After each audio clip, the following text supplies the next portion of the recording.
जय जगन्नाथ सांग मैंने मोर वेलकम कर मो यूट्यूब चैनल को। तो केमती अच्छा आपण मैंने कमेंट मध्य निश्चय जनइबे। बाकी आज देखूँ मुझे मो गाँव दोल जात्रा देखा। तो चलते देखा यहाँ हूँ मो गाँव दोल जात्रा आरंभ समय। आरंभ माने जेबे प्रथम दिन फगु दशमी ठू दोल पूर्णिमा जाए 5 दिन भी पड़े, केबे केबे 7 दिन केबे 6 दिन एमती पड़ी थाए। तो प्रथम दिन ठू आमर पहंडी आरंभ हो जाए ठाकुरंकर। तो पहंडी कौन? पहंडी होची आम गाँव आराध्य देवता जी अच्छा प्रभु श्री लक्ष्मी नृसिंह को तांकर आस्थान माने फास्ट फ्लोर रे आम ठाकुरंकर आस्थान अच्छी। फास्ट फ्लोर रु संध्या समय ठाकुर को झूलन यात्रा करके पहंडी करके तल को अणा जाए। ठीक अच्छे, तल को आणला तले ठाकुरंकर विभान घर गोटे अच्छी। से विभान घर चारिपटे ठाकुर को 7 घेरा बुला जाए। 7 घेरा बुला जाए केमती ना ठाकुर को बाजा घंट आउ ठाकुरंकर कीर्तन ये सब करके ठाकुर को झुले बहुत स्नेहर सहित झुले ठाकुर को 7 घेरा झुला जाए। झुलैला पर ठाकुर विभान में बसती। तो से ही दिन माने आम गाँव जितेक सब पिला माने थांती समस्ते घंट नहीं कि माने जाइथांती ठाकुर को पहंडी करने कि माने एमती कि आपण भाभी पारिबेनी एते छोट छोट पिला भी जाइकी सेठी घंट बजाती। बहुत घंट माने 100-150 कहवाई कि गले चलो। दुईपट साइड्रे ठाकुरंकर दुईपट साइड्रे घंट बाजू थाए। आउ से वाद्य यंत्र मैंने सब बाजू थाए ठाकुर झुलन जिते बड़े होता।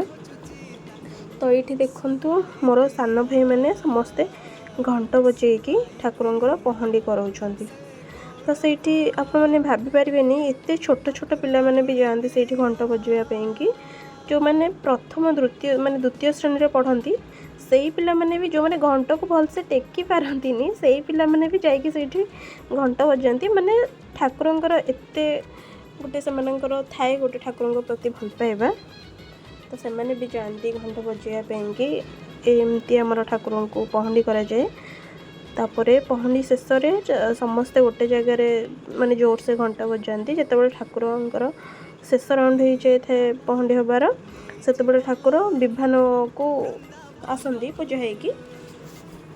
तो देखु यहाँ से समय जिते ठाकुर आसुचंती विभान को आसला परे एठी किछि टाइम पुणी कीर्तन हम से यात्रा भी हुए। देन राति पाहिबा परे सखाळु सखाळु ठाकुर माने पळे आसंती मेलन हबापी। अलग अलग सबुदिन अलग अलग जगह को जाती मेलन हुए। जो 5 दिन दोल यात्रा होता है से 5 दिन सब अलग अलग जगह मेलन हुए। ठाकुर जाती मेलन हबापी जेहेतु यहाँ फगु दशमी स्टार्ट हुए ठाकुर को फगु लगी ना अबीर। तो ठाकुर सहित समस्ते भी अबीर लगाती। एमती आमर 5 दिन हो जाए। बाकी जब लास्ट दिन होता है शेष दिन जो दिन पूर्णिमा होता है दोल पूर्णिमा से दिन ठाकुर देखु फेरुचंती आम गाँ को माने आम गाँव से दिन मेलन थाए। लास्ट दिन से दिन आम पड़िया आम स्कूल पड़िया मेंढाघर पड़ी बोली गोटे आ गोटे मेलन हुए।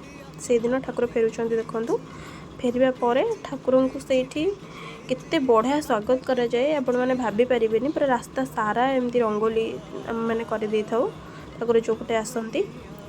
तो रंगोली करिकी ठाकुर को एमती स्वागत कला देखु आम पड़िया से गोटे मेंढा घर हुए माने गोटे घर होता है छपर घरटा से नना पूजा करिकी से अग्निस्पर्श करती कलापर आमर जो विभान आसी था आम ठाकुर तार चारिपटे बुलती 7 राउंड बुलिबे। बुलला बेलू मैंने देखो केते लोक आसी खाली लोक मैंने आम गाँव कहूँ आम गाँव जितेक पिला सब मैंने जे बाहर भी जो मैंने रही था से मैंने दोल को केबे मिस करती। समस्ते जी जो भी था जार जिते भी कम था ना कहीं से मैंने दोल बेल को निश्चय आसिक आम गाँव में पहुँची जाती। से 5 दिन जो 5 दिन हो कि 7 दिन हो से माने जी जॉब करथिबो ता चाकरी भी पळो किंतु सी आसिक दोल रे रहबा कथा से रहइबो। एटा होची आम गाँव गोटे खासियत। तो एमती आमर 5 दिन हुए यात्रा।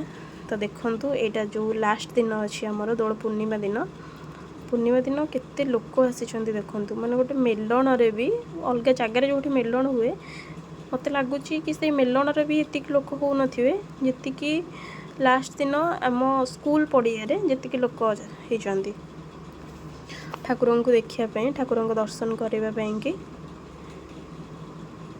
तो यहाँ गोटे सबुठ बढ़िया जिनस जेहेतु यहाँ शेष दिन होता है माने पूर्णिमा दिन से दिन बहुत मन भी दुख हुए कहीं सरी जाऊ से दिन ये यात्राटा समस्त रिलेटिव्स भी आसी तो देखंतु एटा एबे ठाकुरंकर सरी जाइए 7 राउंड हो जाइए बुलिबार एबे समस्ते ठाकुर को नमस्कार होउचंती हेला परे ठाकुर एबे जिबे ए लास्ट दिनटा ठाकुरंकर आम गाँव में भोग खाइबार थिबो तो आम घर पाखे भागवत घर अच्छी से ठाकुर भोग खाती केवल आम गाँव नुहे से दिन आम गाँव पाख गाँव गोटे गाँव अच्छी सेठू भी ठाकुर जाती भोग खाइबापी से भोग खाई आसिकी ठाकुर आम भागवत घर बसती सेठी भोग खाई एबे मेलन करी ठाकुर को नि जाउची झुलन मंडप को तो आम गाँव में एबे ठाकुर भोग खाई सारी समस्ते भोग आनती ठाकुर पाखे से भोग हुए भागवत घर पाखे भोग है पर ठाकुर को एमती पिला माने डीजे बजेकी घंट आउ कीर्तन करिकी ठाकुर को कांधरे झुले झुलेकी एमती नियंती दोल मंडप जो झुलन मंडप ठाकुरंकर अच्छी ठाकुर जाइए झुलिबे से भी पुणी पूजा हम तो यही रातिटा पूरा एमती चली जाए ठाकुर माने ठाकुर देखिबारे बहुत बढ़िया लगे से दिन यहाँ शेष दिन थाए पूर्णिमा दिन देखंतु ठाकुर झुलुचंती तो एमती आम गाँव में बहुत सुंदर यात्रा हुए तो आपण मानक गाँव में भी एमती किसी होउची कि नहीं कमेंट करी निश्चय जनइबे तो यहीटा थिला आजिर व्लॉग देखंतु जदि भल लगिला ताहले गोटे लाइक और सब्सक्राइब निश्चय करदेवे रहिली जय जगन्नाथ धन्यवाद।